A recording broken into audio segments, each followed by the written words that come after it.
नमस्कार मेरे प्यारे विद्यार्थियों, आने वाली नीट 2021 की परीक्षा के लिए अब कुछ ही समय शेष रहा है। आप में से काफी सारे विद्यार्थियों का केमिस्ट्री का प्रिपरेशन अगर ठीक से नहीं हुआ होगा तो इस कम समय में आप कौन से बीट पे ज्यादा फोकस करोगे कि किसी तरीके से आपको 160 से अधिक अंक मिल जाए। तो आपके लिए मैंने 2008 से 2020 इन वर्षों में जो टोटल 16 नीट के पेपर हुए उन पेपर का एनालिसिस किया और मैंने ये पाया कि तुम्हारे केमिस्ट्री के कौन से टॉपिक्स और सब टॉपिक्स पर आज तक 16 परीक्षाओं में कितने सवाल पूछे गए हैं। तो चलो एक एक करके हम देखें कौन से टॉपिक पे हमें फोकस करना है कि 160 से अधिक अंक हम केमिस्ट्री में ला सके। तो सबसे पहले टॉपिक है आपका some basic concept of chemistry. ध्यान में रखो विद्यार्थी मित्रों, 16 में से कॉन्सेंट्रेशन बेस्ड प्रॉब्लम के ऊपर आज तक 11 सवाल पूछे गए हैं और मोल्स, एटम्स एंड इलेक्ट्रॉन्स इस पे 10 सवाल पूछे गए हैं। तो 16 परीक्षाओं में कॉन्सेंट्रेशन बेस्ड प्रॉब्लम्स पे 11, मोल्स, एटम्स एंड इलेक्ट्रॉन्स पे 10 बार सवाल पूछे गए हैं। इक्वेशन बेस्ड प्रॉब्लम्स के ऊपर 6 बार सवाल पूछे गए हैं और बाकी यूनिट के ऊपर 3 और 1 बार सवाल पूछा गया है। ध्यान में रखो विद्यार्थी मित्रों, आने वाला टॉपिक है स्ट्रक्चर ऑफ एटम। इस स्ट्रक्चर ऑफ एटम में अपुबाऊ प्रिंसिपल ये कितना इंपॉर्टेंस होने जा रहा है, ये आप इस बात से अंदाज लगा सकते हो कि 16 परीक्षाओं में आज तक उस पर 12 बार सवाल पूछा जा चुका है। क्वांटम नंबर्स में भी आज तक 9 बार सवाल पूछा जा सका है। तो स्ट्रक्चर ऑफ एटम्स इस टॉपिक में सबसे ज्यादा ध्यान आपको किस बात पे देना है, अपुबाऊ प्रिंसिपल और क्वांटम नंबर्स। उसके साथ शेल, सबशेल, बोर्स थ्योरी, इस पे भी 5, 3, 3 इस तरीके से सवाल पूछे गए हैं। आप सवालों की संख्या टेबल से देख सकते हैं। नेक्स्ट क्वेश्चन है, नेक्स्ट टॉपिक का नाम है classification of element and periodicity. ध्यान में रखो इस टॉपिक में अगर आपने एटॉमिक साइज, आयनाइजेशन एनर्जी ये 2 बीट छोड़ दिए तो आपका एक सवाल जाना ही जाना है। तो अगर आपको 160 से अधिक अंक केमिस्ट्री में लाना है तो एटॉमिक स्टेट, आयनाइजेशन एनर्जी, इसमें आपके कोई भी डाउट रहना नहीं चाहिए। 16 में से 8 बार इस पर सवाल पूछे गए। इसी के साथ में nature of compound, stability of compound, इसमें भी 16 में से 5 और 5 बार सवाल पूछे जा चुके हैं। Electron affinity, electronic configuration, modern periodic table and periodicity and electronegativity, इसमें 3, 3, 3 और 1 बार सवाल पूछा जा चुका है। नेक्स्ट टॉपिक है हमारा chemical bonding and molecular structure. इस chemical bonding and molecular structure में ध्यान रखो, मैं आपको फिर से बोल रहा हूं, हाइब्रिडाइजेशन ये 200% प्रोबेबिलिटी वाला सवाल है। तो 16 परीक्षाओं में आज तक 21 बार हाइब्रिडाइजेशन केवल और केवल इस सब टॉपिक के ऊपर 31 सवाल पूछे जा चुके हैं। उसी के साथ एमओटी, इस पे भी 16 में से 19 बार सवाल पूछे जा चुके हैं। यानी कि chemical bonding and molecular structure में हाइब्रिडाइजेशन और एमओटी ये किसी भी हालत में आपके कोई डाउट रहना नहीं चाहिए। ये 2 बीट को अगर आप बहुत अच्छे से कर लेते हो तो आने वाले परीक्षा में आपको कम से कम 4 सवाल यानी 16 मार्क केवल ये 2 बीट के ऊपर आपको मिल सकते हैं। उसके बाद है VSEPR, इस पे 8 बार सवाल पूछा जा चुका है। टाइप्स ऑफ बाइंडिंग, उस पर 7 बार सवाल पूछा जा चुका है। Acid base and Fajans rule, octet and isoelectronic, इस पे 6 बार सवाल पूछा जा चुका है और बाकी के इसके ऊपर 3, 2 और 1 बार सवाल पूछा जा चुका है। इसके बाद का टॉपिक स्टेट्स ऑफ मैटर, इस पे कोई ज्यादा इंपॉर्टेंस नहीं है, कर सके ठीक है, आसान सवाल रहते हैं। आज तक इसमें kinetic theory of gas, physics में भी आप लोग करते ही हो। 16 में से केवल 6 बार काइनेटिक थ्योरी ऑफ गैस पर सवाल पूछा जा चुका है। Gas law, games law, ideal gas law, compressibility factor, इस पे 3, 3, 3 और 2 बार सवाल पूछा जा चुका है। डाल्टन्स लॉ पे 16 में से केवल 2 बार सवाल पूछा है। थर्मोडायनेमिक्स, ये टॉपिक आप फिजिक्स के लिए भी तैयार करते हो, केमिस्ट्री के लिए भी तैयार करते हो। ध्यान में रखें विद्यार्थी मित्रों, गिब्स एनर्जी चार्ज, इसके ऊपर 16 मरतबा 16 परीक्षाओं में 16 बार सवाल पूछा जा चुका है। थर्मोकेमिस्ट्री के ऊपर 16 में से 8 बार सवाल पूछा जा चुका है। इंथैल्पी एंड इंटरनल एनर्जी 16 में से 6 मरतबा सवाल पूछा जा चुका है और बाकी के बीट के ऊपर 5, 3, 2, 2, 1, 1। आप इस पर से अंदाज लगा सकते हो कि कौन सा बीट आपको छोड़ना नहीं चाहिए। फिर से ध्यान रखो इक्विलिब्रियम, इस टॉपिक में KP, KC and factors affecting them, इसमें 16 में से 16 मरतबा सवाल पूछा जा चुका है। यानी कि अगर आपको केमिस्ट्री में 160 प्लस लाना है तो ये बीट किसी भी हालत में आपके डाउट नहीं रहने चाहिए। इसको आप सारे कंसेप्ट क्लियर कर लीजिए। आने वाली परीक्षा में आपको कम से कम एक सवाल इस पर रहेगा ही, यानी कि 4 मार्क डेफिनेटली इस टॉपिक का केवल ये एक बीट भी अगर आपने क्लियर किया तो आपको आने वाली केमिस्ट्री परीक्षा में मिलेगा। पर इसी के साथ साथ acid and bases definition and classification, इसमें 16 में से 12 मरतबा सवाल पूछा जा चुका है। और पीएच कैलकुलेशन, इसमें भी 16 में से 10 मरतबा सवाल पूछा जा चुका है। उसी के साथ साथ सोल्युबिलिटी प्रोडक्ट, इसमें भी 10 में से 9 मरतबा पूछा जा चुका है। और बफर के ऊपर 16 में से 8 मरतबा पूछा जा चुका है। तो जहां तक इस इक्विलिब्रियम टॉपिक का सवाल है, आप इस पर से अंदाजा लगा सकते हो कि आने वाले नीट 2021 की परीक्षा के लिए यह चैप्टर कितना इंपॉर्टेंट होने जा रहा है। अगला टॉपिक है आपका रेडॉक्स रिएक्शन।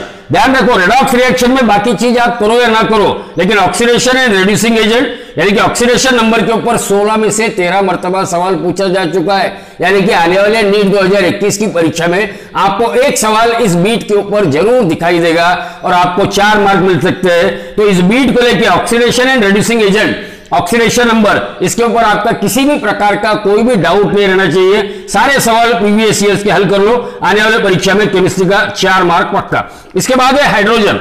हाइड्रोजन ये चैप्टर इतना इंपॉर्टेंट नहीं है। H2O2, इसके ऊपर 3 बार 16 में से 3 मरतबा सवाल आ चुके हैं।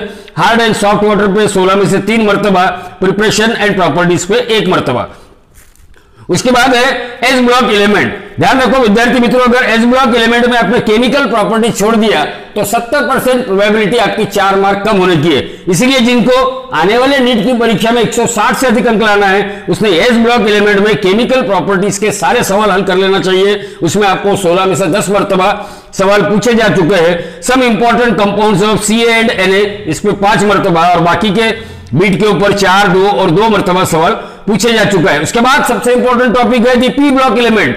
पी ब्लॉक एलिमेंट में 1 मरतबा compounds of boron structure and reaction of diborane और बोरिक, इसमें केवल 16 में से एक बार ही सवाल पूछा जा चुका है। और सबसे इंपॉर्टेंट बीट इसमें है कार्बन फैमिली। कार्बन फैमिली में 16 में से 10 बार सवाल पूछे जा चुके हैं। बोरॉन फैमिली, उसके केमिकल और फिजिकल प्रॉपर्टीज अच्छे से देख लीजिए, 16 में से 5 मरतबा सवाल इसमें पूछे जा चुके हैं। अब इसके बाद सबसे इंपॉर्टेंट टॉपिक ऑर्गेनिक केमिस्ट्री, जो कि मैक्सिमम विद्यार्थियों का हैंड होता है। तो मैक्सिमम विद्यार्थियों का हैंड ऑर्गेनिक केमिस्ट्री, इसमें organic chemistry some basic principle and technique, इस चैप्टर में नॉमेनक्लेचर के ऊपर 16 में से 11 मरतबा सवाल पूछा जा चुका है। न्यूक्लियोफिल एंड इलेक्ट्रोफाइल, इस पे भी 16 में से 11 मरतबा सवाल पूछा जा चुका है। इलेक्ट्रॉन डिस्प्लेसमेंट इफेक्ट, इसमें 10 मरतबा सवाल पूछा जा चुका है। Reaction intermediate and their solubility and stereo isomer, इसमें भी 8 एसिडिक एंड बेसिक कैरेक्टर, इसमें 7 मरतबा। तो ये जो शुरुआत के 6 बीट है, इन बीट को आप किसी भी तरीके से कोई भी मिसकंसेप्ट रहने मत दीजिए, सारे सवाल हल कर दीजिए। प्रीवियस ईयर्स क्वेश्चन में के सारे आज तक जितने सवाल आए, बस उसी में ये सवाल अक्सर पूछे जाते हैं। बाकी के बीट के ऊपर आप 4, 4, 3, 2, 2 इस तरीके से सवाल 16 में से 16 परीक्षा में पूछे जा चुके हैं। इसके बाद है हाइड्रोकार्बन। ध्यान रखो विद्यार्थी मित्रों, हाइड्रोकार्बन ये चैप्टर कितना इंपॉर्टेंट होने जा रहा है। अल्केन, अल्कीन, अल्काइन, इनकी सारों की केमिकल प्रॉपर्टी 16 में से 21 मरतबा सवाल पूछा जा चुका है। यानी कि अगर आप केवल ये इतना ही भाग करते हैं तो आपको 6 मार्क जरूर मिलना ही मिलना है। उसके बाद है अल्केन, अल्कीन एंड अल्काइन, इनका नॉमेनक्लेचर, आइसोमेरिज्म एंड मैकेनिज्म, इसमें भी 16 में से 11 बार सवाल पूछा जा चुका है। तो ध्यान रखो 21 और 11 ये लगभग 32 हो जाते हैं। 16 में से 32 सवाल पूछे जा चुके हैं। यानी कि अगर आप हाइड्रोकार्बन इस टॉपिक के ये 2 ही बीट अगर आप ढंग से करते हो तो आपको आने वाले परीक्षा में 8 मार्क पक्के मिलना ही मिलना है। तो किसी भी तरह का मिसकंसेप्ट इन 2 बीट के बारे में मत रखिए। बाकी इनके मेथड्स ऑफ प्रिपरेशन पे 16 में से 6 मरतबा सवाल पूछे जा चुके हैं। और chemical reaction, atomic hydrocarbons, benzene structure, preparation and chemical reaction, 16 में से 6 मरतबा इस पर सवाल पूछे जा चुके हैं। उसके बाद है एनवायरमेंटल केमिस्ट्री। ये टॉपिक इतना इंपॉर्टेंट नहीं है, जस्ट ओवरलुक करना है। 16 में से 2 और 2 बार सवाल air pollution, green house effect, air pollution, smoke, इस पे पूछे जा चुके हैं। उसके बाद का टॉपिक है सॉलिड स्टेट। सॉलिड स्टेट इस टॉपिक में ध्यान रखो डेंसिटी फार्मूला, पैकिंग फ्रैक्शन, इसमें 16 में से 12 मरतबा सवाल पूछे जा चुके हैं। यानी कि आपको ध्यान का रखना है, आने वाली परीक्षा में अगर 160 से अधिक अंक लेने हैं तो सॉलिड स्टेट के अंदर डेंसिटी के फॉर्मूले और पैकिंग फ्रिक्शन, ये बीट में आपको कहीं भी डाउट रहना नहीं चाहिए। इसमें 16 में से 8 बार सवाल पूछे जा चुके हैं। World radius ratio and coordination number, इसमें 16 में से 8 मरतबा सवाल पूछे जा चुके हैं, यानी 12 और 8 20, लगभग 6 मार्क आपको इन 2 बीट के ऊपर ही आने वाली नीट परीक्षा में आप 100% स्कोर कर सकते हैं। नेक्स्ट टॉपिक है हमारा सॉल्यूशंस। सॉल्यूशन में सबसे इंपॉर्टेंट 2 बीट है, डिप्रेशन ऑफ फ्रीजिंग पॉइंट, कोई डाउट नहीं होना चाहिए, 16 में से 8 मरतबा सवाल पूछा जा चुका है। उसके बाद इंट्रोडक्शन कोलिगेटिव प्रॉपर्टीज, इसके ऊपर 16 में से 6 मरतबा सवाल पूछे जा चुके हैं। बाकी के बीट के ऊपर 16 में से 3 3 3 2 1 1 इस तरीके से क्वेश्चन पूछे जा चुके हैं। नेक्स्ट चैप्टर है हमारा इलेक्ट्रोकेमिस्ट्री। ध्यान रखें, इलेक्ट्रोकेमिस्ट्री इस टॉपिक में 3 चीजें आपको ध्यान रखना है, उनके सारे कंसेप्ट दूर कर लेने हैं। वो है फैराडेज लॉज ऑफ इलेक्ट्रोलाइसिस, 16 में से 9 सवाल पूछे जा चुके हैं। इलेक्ट्रोड पोटेंशियल, उसका इंट्रोडक्शन, 16 में से 7 मरतबा सवाल पूछे जा चुके हैं। Relation between cell potential and गिव्स एनर्जी, इसमें भी 16 में से 7 मरतबा सवाल पूछे जा चुके हैं। इसी के साथ साथ सेल कांस्टेंट, इसके ऊपर भी 6 मरतबा सवाल पूछे जा चुके हैं। तो इस टॉपिक में आप इन बीट को अच्छी तरीके से अगर आप प्रीवियस ईयर सवाल कर लेते हो तो आने वाले परीक्षा में आपको अच्छे मार्क्स मिल सकते हैं, 160 से अधिक अंक आसानी से आप ला सकते हैं। उसके बाद केमिकल काइनेटिक, क्या बोल रहा हूं मैं, केमिकल काइनेटिक इस टॉपिक में डेफिनेशन, सारे definition, rate constant, rate law, ये आपको बिल्कुल किसी प्रकार का कोई शंका नहीं होनी चाहिए। 16 में से 22 मरतबा इस पर सवाल पूछा जा चुका है, यानी कि 16 परीक्षाओं में 22 सवाल। इसका मतलब अगर आप ये बीट कर लेते हो, ये सब टॉपिक कर लेते हो, तो आपको एक ही टॉपिक की बदौलत केमिस्ट्री में 6 मार्क आसानी से मिल जाएंगे। इसके साथ ही अगर आप फर्स्ट ऑर्डर रिएक्शन काइनेटिक्स अगर कर लेते हो, 16 में से 10 मरतबा इस पर सवाल पूछा जा चुका है। तो ये 2 बीट में अगर आप इस टॉपिक में से करते हो, किसी भी तरीके से ये 2 बीट के ऊपर आपको किसी प्रकार का मिसकंसेप्ट नहीं होना चाहिए। नेक्स्ट टॉपिक है हमारा सरफेस केमिस्ट्री। ये टॉपिक, इसमें 16 में से 8 मरतबा कोलाइडल सॉल्यूशन, इसके ऊपर सवाल पूछे जा चुके हैं। तो आप अगर ये टॉपिक पूरा नहीं भी करते हो तो कम से कम कोलाइडल सॉल्यूशन, ये सब टॉपिक आप बहुत अच्छी तरीके से कीजिए। आने वाले परीक्षा में उससे कम से कम आपको 2 मार्क, अगर एक सवाल आ गया तो डेफिनेटली 4 मार्क मिलने की उम्मीद है। नेक्स्ट सवाल, नेक्स्ट क्वेश्चन है हमारा general principle and process of isolation of element. इस टॉपिक में आपको कौन से बिट पे ज्यादा ध्यान देना है, introduction, flux, leaching, roasting and calcination, इन चीजों के ऊपर आपको ज्यादा फोकस करना है। सारे प्रीवियस ईयर्स के सवाल देख लेने हैं। 16 में से 9 मरतबा केवल और केवल इसी बीट के ऊपर सवाल पूछे जा चुके हैं। तो अगर अच्छे अंक लाना है, कम मेहनत से ज्यादा अंक लाना है, तो इस बीट में आपको किसी प्रकार का कोई डाउट नहीं रहना चाहिए। नेक्स्ट टॉपिक है हमारा पी ब्लॉक एलिमेंट, जिसमें ग्रुप 15 टू ग्रुप 18 ये एलिमेंट हम पढ़ेंगे। तो ग्रुप 15 के प्रिपरेशन एंड प्रॉपर्टीज पे 16 में से 15 मरतबा सवाल पूछे जा चुके हैं, किसी प्रकार की कोई शंका रहनी नहीं चाहिए। अगर आपको केमिस्ट्री में, अगर आपको डॉक्टर बनना है, केमिस्ट्री में 160 से अधिक अंक लाने ही लाने होंगे, और इसके लिए आपको ग्रुप 15 के प्रिपरेशन एंड प्रॉपर्टीज के किसी भी कंसेप्ट में कोई शंका नहीं होनी चाहिए। 16 में से 15 बार सवाल पूछे जा चुके हैं। उसी के साथ ग्रुप 16 और ग्रुप 17, इन दोनों के भी प्रिपरेशन एंड प्रॉपर्टीज पे आज तक 16 में से 10 और 16 में से 11 मरतबा सवाल पूछे जा चुके हैं। ग्रुप 18 आप नहीं किए तो भी चलेगा, केवल उसमें 16 में से 1 बार सवाल पूछा जा चुका है। इसके बाद है D and F block element. D and F block element, ध्यान रखिए, अगर आपको केमिस्ट्री में 160 से अधिक अंक लाना है, अगर आपको डॉक्टर बनना है, अगर आप फ्यूचर डॉक्टर कहलाना चाहते हो, तो डी ब्लॉक एलिमेंट के अंदर उसके फिजिकल और केमिकल प्रॉपर्टीज सारे आपको मुखपाठ होने चाहिए। 16 में से 27 मरतबा उसमें सवाल पूछे जा चुके हैं।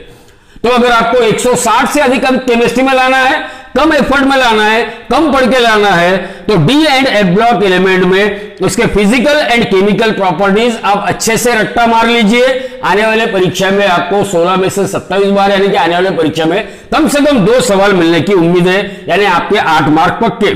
उसके बाद है कोऑर्डिनेशन कंपाउंड। ध्यान से सुनो, चैप्टर का नाम क्या है, कोऑर्डिनेशन कंपाउंड। आप डॉक्टर बनना चाहते हो, आपको केमिस्ट्री में 160 से अधिक अंक नीट की परीक्षा में लाना ही होगा। और अगर उसमें आपका ये टॉपिक कोऑर्डिनेशन कंपाउंड, इसमें VBT and CFT, limitation and hybridization, ये अगर आपने ठीक से पढ़ लिया, क्या बोल रहा हूं मैं, limitation and hybridization of VBT and CFT, तो 16 में से 34 मरतबा सवाल पूछे जा चुके हैं, यानी 2 से अधिक सवाल आने वाली परीक्षा में इसमें रहेंगे ही रहेंगे। इसका मतलब अगर आप टॉपिक का ये सब बीट भी कर लेते हैं, सब टॉपिक करते हो, तो आने वाले केमिस्ट्री के एग्जाम में 8 मार्क आपको केवल ये एक सब टॉपिक परीक्षा में देके जाएगा। उसी के साथ साथ एक और इंपॉर्टेंट बीट है आइसोमेरिज्म इन कोऑर्डिनेशन कंपाउंड। इसमें 16 में से 13 मरतबा सवाल पूछे जा चुके हैं, यानी 13 और 34 37 47, इसी का मतलब हुआ 16 48। तो आने वाले परीक्षा में अगर आपको 12 अंक केमिस्ट्री में बिना किसी परेशानी के लाना है तो कोऑर्डिनेशन कंपाउंड इस टॉपिक के ये 2 बीट भी अगर आप कर लेते हो तो आपको 12 मार्क तो इसी चैप्टर के ऊपर मिल जाएंगे। इसी के साथ साथ कोऑर्डिनेशन कंपाउंड का इंट्रोडक्शन एंड क्लासिफिकेशन नॉमेनक्लेचर, इस पे आज तक 16 में से 7 मरतबा क्वेश्चन पूछे जा चुके हैं। तो आने वाले परीक्षा में केवल और केवल इसी एक टॉपिक पे 50 से ज्यादा, इसी एक टॉपिक से आपको 3 या 4 सवाल मिलने की पूरी उम्मीद है। यानी आप 12 से 16 मार्क का प्रिपरेशन केवल एक टॉपिक पे आप कर सकते हो। उसके बाद का टॉपिक है हेलो अल्केन्स एंड हेलो अरेनेज। तो इस टॉपिक के अंदर मैकेनिज्म एंड रिएक्शन में 16 में से 11 बार सवाल पूछे जा चुके हैं। बाकी के बीट आप चाहे तो देख सकते हो। इसके बाद फिर ध्यान रखिए अल्कोहल, फिनॉल्स एंड ईथर, ये जो टॉपिक है केमिस्ट्री 2 का, इसमें अगर आप अल्कोहल के preparation, physical and chemical properties अगर ढंग से कर लेते हो, किसी प्रकार का कोई मिसकंसेप्ट अगर आपका नहीं है, तो 16 में से 17 मरतबा इस पर सवाल पूछे जा चुके हैं। इसका मतलब आने वाले परीक्षा में एक सवाल जरूर और जरूर physical and chemical properties of alcohol या methods of preparation of alcohol पे रहेगा, यानी 4 मार्क आपको उस सवाल पे मिलना ही मिलना है। उसी के साथ साथ ईथर्स का methods of preparation, physical and chemical properties और कई मरतबा केवल उसके यूजेस के ऊपर एक सवाल होता है। तो आने वाले परीक्षा में 16 में से 10 आज तक सवाल पूछे, अगर आपने ये 2 बीट भी ठीक से कर लिए तो आने वाले परीक्षा में आपको 2 सवाल यानी कि 8 मार्क केमिस्ट्री में जरूर और जरूर मिलेंगे। उसके बाद है aldehyde, ketones and carboxylic acid.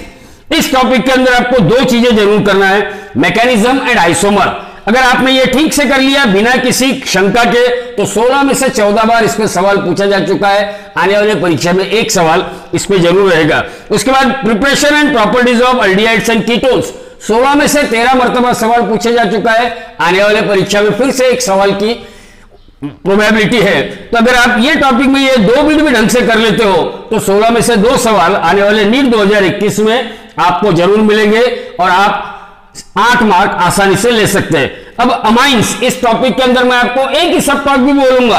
Amines का इंट्रोडक्शन, उसके methods of preparation and properties, 16 में से 16 बार 16 सवाल पूछे गए, यानी कि हर परीक्षा में एक सवाल इस पर रहता ही रहता है। आने वाली परीक्षा में भी रहेगा।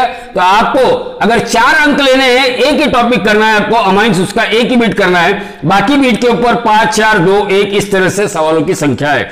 उसके बाद है बायोमोलिक्यूल। बायोमोलिक्यूल में जो इंपॉर्टेंट 3 बीट है वो मैं आपको बोलता हूं, carbohydrate classification, DL configuration, proteins, alpha amino acid, peptide bond, protein, structure of proteins और उसी के साथ विटामिन, हार्मोन्स एंड एंजाइम्स। केवल इतने सब टॉपिक भी अगर आप आसानी से कर लेते हो तो 11 9 और 9 18 और लगभग 30 सवाल, यानी कि आने वाले परीक्षा के अंदर प्रोबेबिलिटी कितनी है इसकी, आने वाले परीक्षा में 2 सवाल इस पे पूछे जाने की पूरी प्रोबेबिलिटी है।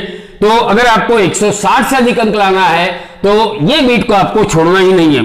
इसके बाद का सवाल है सबसे इंपॉर्टेंट टॉपिक पॉलीमर। देखो विद्यार्थी मित्रों, पॉलीमर कितना इंपॉर्टेंट होने जा रहा है।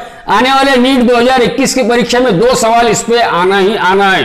देखिए उसके classification, methods of polymerization and copolymerization और दूसरा बीट, यानी कि ये टॉपिक का कोई भी बीट आपको छोड़ना नहीं है।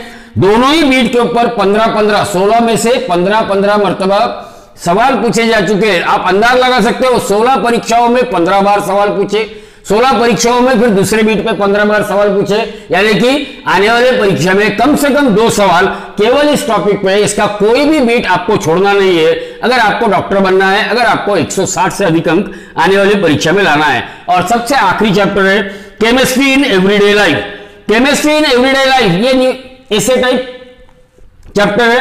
केमिस्ट्री इन एवरीडे लाइफ में medicine and other chemical uses in daily life, इसके ऊपर 16 में से आज तक 14 बार सवाल पूछा जा चुका है। तो आने वाले परीक्षा में भी इसमें से एक सवाल जरूर रहेगा। तो 160 से अधिक अंक लाओ और आसानी से डॉक्टर बन जाओ। विद्यार्थी मित्रों, आने वाले नीट 2021 की परीक्षा के लिए आपको मेरी ओर से शुभकामनाएं। केमिस्ट्री में आप आत्मविश्वास से जाइए, आपको 160 से अधिक अंक अवश्य मिलेंगे। ऊपर जो तालिका दी गई है उस तालिका के अनुसार आपके जो भी रह गए होंगे पढ़ने के, उनको आप ठीक से पढ़ लीजिए, आपके कंसेप्ट आपके टीचर से दूर कर लीजिए और आने वाली परीक्षा में आप यश प्राप्त करें। इसी शुभकामना के साथ धन्यवाद।